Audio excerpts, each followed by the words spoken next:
O tempo do nosso programa para a gente repercutir a série de protestos daquela campanha que vocês já devem ter visto por aí, a No Kings, que em tradução para o português significa sem reis. Começaram nesse sábado nos Estados Unidos e também em várias cidades do mundo, marcando o início de uma das maiores mobilizações populares desde o retorno de Donald Trump à Casa Branca. Os organizadores estimam que mais de 2.600 atos vão estar acontecendo hoje em todas as regiões americanas, com marchas também em Londres, Madrid e Barcelona, em resposta ao que chamam de uma guinada autoritária do governo. Os manifestantes criticam políticas de imigração, segurança e educação, além dos cortes de verbas para as universidades e a presença da Guarda Nacional em grandes centros urbanos. Em Washington, os manifestantes se reuniram perto do Cemitério Nacional de Arlington, próximo à área onde Trump planeja construir um arco monumental ligando o Memorial Lincoln à margem oposta do rio da região. O movimento recebeu o apoio de Bernie Sanders, de Alexandria Ocasio-Cortez e da ex-secretária de Estado Hillary Clinton, além de dezenas de celebridades. A União Americana pelas Liberdades Civis treinou milhares de voluntários para atuar como monitores e evitar confrontos ao longo desses protestos que querem ser pacíficos. Pesquisadores de movimentos sociais também estão prevendo que os atos desse sábado podem se tornar os maiores protestos da história recente dos Estados Unidos, com até 3 milhões de participantes. A gente lembra que lá em junho a gente teve uma rodada grande desses protestos. Foram mais de 2.000 manifestações No Kings que aconteceram, a maior parte pacificamente, no mesmo dia, inclusive, que o presidente Donald Trump completou 79 anos, fez aquele desfile militar em Washington, que as imagens se contrapuseram bem com a dos protestos, com a das ruas. Trump não quis dar grandes declarações sobre os atos de hoje. Em entrevista à Fox Business, que foi transmitida ontem, ele disse que estavam ali se referindo a ele como um rei, mas ele dizia, não sou rei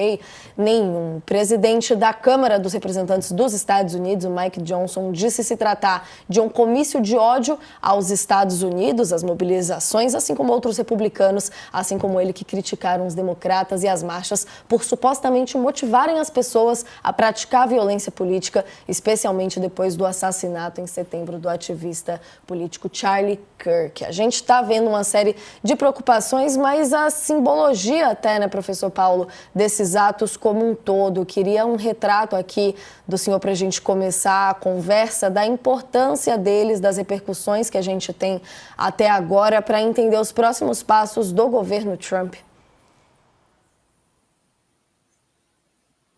Acho que a gente... O resultado Peço perdão, professor, a gente teve um probleminha com o começo do áudio do senhor, se puder retomar, por favor. Acho que agora voltou. Claro, vamos lá. O que eu estava dizendo é que essas manifestações refletem o descontentamento da população norte-americana diante, né, dos sucessivos autoritarismos do governo Trump, né, que tem intervido nas universidades, inclusive proibindo determinadas formas de estudos, principalmente relações de gênero, relações raciais também. O governo Trump tem cortado verbas para as universidades que têm um direcionamento progressista das suas pesquisas. Além disso, a gente não pode esquecer que cada vez mais o governo Trump tem agido contra o equilíbrio de poder dos 3 poderes norte-americanos. Então, essas manifestações ilustram o descontentamento da população norte-americana contra o autoritarismo do presidente Trump.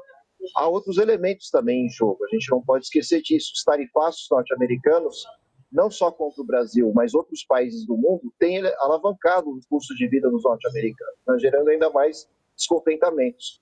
Mas o foco dessas manifestações de hoje, sim, é a percepção de que uma parcela considerável dos progressistas norte-americanos não veem mais o seu próprio país como uma democracia, mas como um país que flerta com o autoritarismo, um regime fascista, e é por isso mesmo que os americanos estão nas ruas hoje, evitando assim a centralização e concentração de poderes nas mãos de Trump. Queria te ouvir também, Aldo, até nesse ponto que eu acho importante, para entender qual que é o diferencial dessas mobilizações do momento em si. A gente sabe do histórico, inclusive, de protestos muito relevantes nos Estados Unidos, mas em que sentido a força da rua traz aqui agora para esse momento? Qual que é a relevância em si para transformar o debate das ruas nesse momento que a gente está vendo do governo Trump? Bom, eu entendo que o Trump vem criando uma situação desequilibrada e caótica dentro dos Estados Unidos, que vem incomodando muita gente. Então, tem isso que o Paulo falou, né, que é um aspecto da democracia.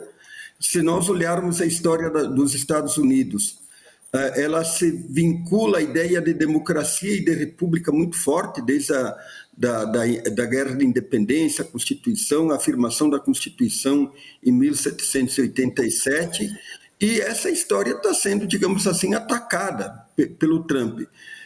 Além das universidades citadas pelo Paulo, ocorreram vários cortes em pesquisas muito importantes, por exemplo, em relação à questão do câncer, ocorreram, digamos assim, intervenções militares em cidades, né, que isso tem incomodado não só os prefeitos do Partido Democrata das cidades atingidas, mas a própria população. Então, houve confronto também com juízes, né? Quer dizer, vários juízes foram, digamos assim, atacados, desautorizados pelo autoritarismo do Trump e desobedecidos. Então, isso cria um caldo de cultura de tensões muito agudas que vão se aprofundando. E tudo isso ocorre exatamente no momento em que o serviço público norte-americano ele está suspenso por conta dos impasses relativos ao orçamento. E o outro lado disso, me parece que são frustrações de ordem econômica e trabalhista. Por exemplo, Trump ele prometeu trazer as empresas de volta para os Estados Unidos, produzir mais empregos e assim por diante. Mas, ao menos 3 medidas que ele vem adotando, elas são negadoras dessa promessa. A primeira medida é o problema das tarifas, porque as tarifas elas provocam um aumento dos insumos das empresas e das indústrias norte-americanas. Elas compram insumos do exterior e esses insumos se tornaram muito caros. Em segundo lugar, quer dizer, uma série de corte de subsídios. Como é que as empresas que estão na China, em outros lugares, vão voltar sem subsídios? E, em terceiro lugar, a própria política de imigração, que vem afetando a mão de obra nos Estados Unidos. Então, existe um caldeirão, digamos assim, de pressão que as políticas de Trump, sejam de ordem autoritária ou seja de ordem econômica, vem pressionando a sociedade a se mobilizar. Um recorte interessante, inclusive, professor, que eu estava vendo aqui, que está sendo destacado pela imprensa, é a preocupação que dentro desses protestos acabou reacendendo de um debate sobre vigilância do governo e liberdade de expressão justamente durante os protestos. Grupos de defesa civil estão alertando os manifestantes que podem estar sendo monitorados por tecnologias avançadas como reconhecimento facial, drones e rastreamento também de celulares em ações coordenadas, conduzidas por agentes federais sob o governo do presidente Donald Trump. De acordo com a organização Electronic Frontier Foundation, o nível de vigilância varia conforme o local e as forças policiais que estejam envolvidas. Em Washington, onde cercas foram erguidas ao redor da Casa Branca, os protestos devem ser observados com métodos de controle mais sofisticados, são que trazem as reportagens internacionais aqui sobre o assunto, do que em cidades menores. Mas o Departamento de Segurança Interna e a Divisão de Imigração, AICE, por exemplo, possuem um extenso aparato de vigilância digital, segundo investigações recentes feitas. Isso inclui o uso de tecnologia de reconhecimento facial,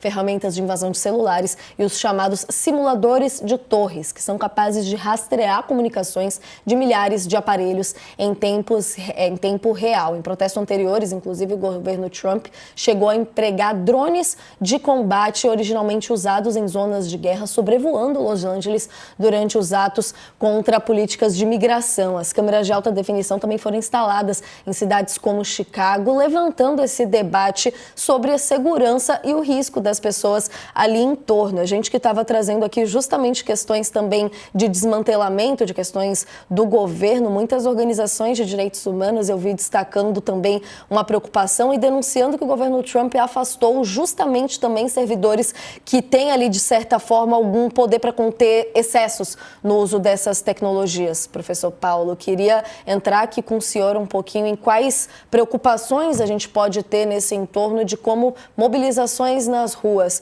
com esse destaque para trazer uma mensagem em torno do país, podem acabar se virando um pouco também contra os próprios protestantes, o que isso pode implicar na questão até de liberdade, né, dessas pessoas. Excelente questão, né? Eu diria que hoje os Estados Unidos possuem mais tensões internas com a sua sociedade civil do que necessariamente os Estados Unidos com a Venezuela. Inclusive, o caso Venezuela tem sido utilizado pelo governo Trump para desviar a atenção dos próprios norte-americanos sobre os problemas internos. E que problema interno é esse exatamente? É o fato de que uma quantidade considerável, principalmente das grandes cidades norte-americanas, não apoia o governo Trump, o vê como autoritário. Inclusive, prefeitos e governadores defensores da democracia e da liberdade de expressão ameaçam usar tropas estaduais contra tropas federais a mando do governo Trump, né? Nós vimos algumas declarações nos últimos dias a respeito desse cenário de tensão, né? Então, o risco, né, de um confronto civil, à medida que o governo Trump se fortalece, se torna cada vez mais autoritário, é um conflito iminente, né? E esse conflito existe unicamente, a possibilidade dele, porque o Trump tem reagido de forma antidemocrática contra os manifestantes. Os prefeitos e governadores que defendem os manifestantes têm dito que eles estão exercendo um direito básico, né? O direito de se manifestar, um direito de se expressarem como bem entenderem do ponto de vista político.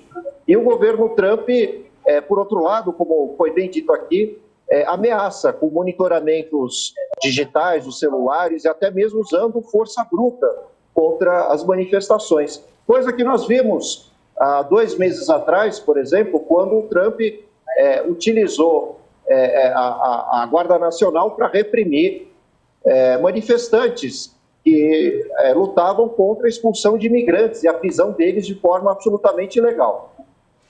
E aí a gente fica até com um questionamento aqui, né, professor Aldo, de quais que são os limites de atuação nesse sentido, o que a gente tem nos Estados Unidos que possa fazer essa regulação, justamente porque a gente está falando também de liberdade de expressão que está tão presente no discurso do presidente Donald Trump e da extrema-direita no mundo como um todo, né?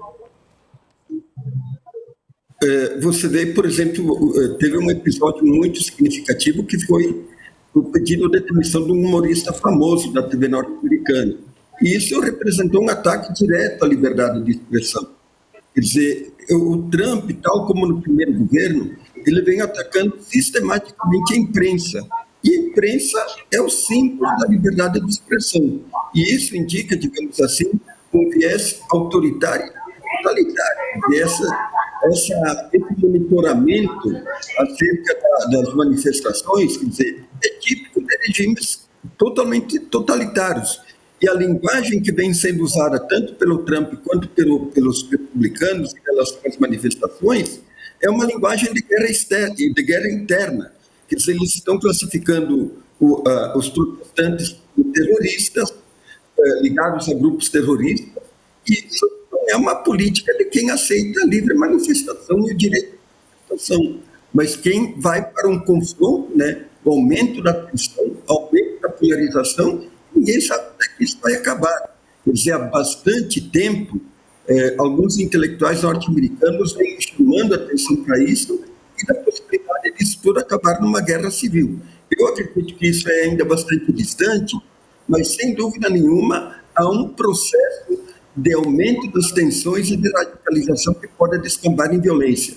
Nós tivemos mortes ali de lado a lado, tivemos uma deputada, um senador dos deputados que foram assassinados, tivemos o assassinato do ativista republicano há poucos dias, né? E esses são sintomas de uma sociedade que pode caminhar para um rumo violento no sentido de resolver o conflito político.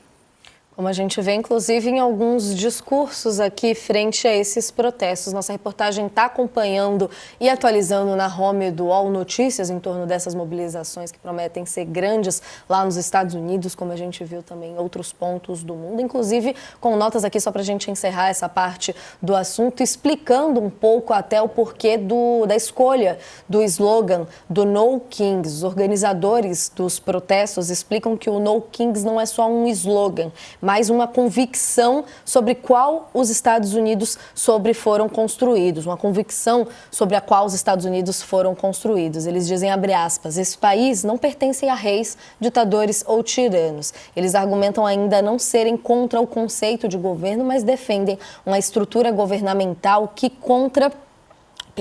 trabalha para o povo e não contra ele. Os primeiros protestos sob a bandeira No Kings aconteceram em abril desse ano. O apelido foi cunhado pela organização progressista 50501 Movement, que acredita que cerca ali de 3,5% de uma população que acredita que se cerca de 3,5% da população se envolver em um movimento, em uma mudança política significativa, eles podem alcançar os objetivos trazidos. O termo ganhou força efetivamente nas manifestações que a gente seguiu e citou aqui mais cedo, de junho, ali junto com o aniversário do presidente Donald Trump. A gente teve ali naquela época mais de 2.000 protestos No Kings pelo país, a maioria deles pacíficos, e trazendo aqui um pouco essa simbologia, então, que eles destacam, que não é só um slogan, mas está explicado certinho na nossa home do UOL, para quem estiver interessado a entender mais destaques desse assunto.